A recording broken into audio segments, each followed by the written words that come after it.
Ito ang kapaliran sa tagiliran ng universidad. Ito ang building ng universidad. Ang lawak, no? Tingnan nyo. Kasi nag-uumpisa na mag-init. Kaya ngayon, nag-uumpisa din magkaroon ng activities ang mga bata, ang mga matatanda, lahat.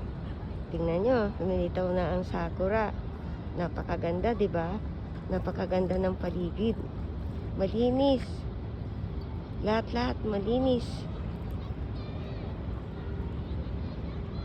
Relax. Dito lang, makakapag-relax ka. Kasi, ang simoy ng hangin ay maganda. Lahat ng tao ay nagagalangan. Kay matanda, kay bata, kay aso, kay pusa, nagbibigay galang. Napakaganda talaga ng ano nila. Ayan, may naglilinis. Wala kang makikitang kalat.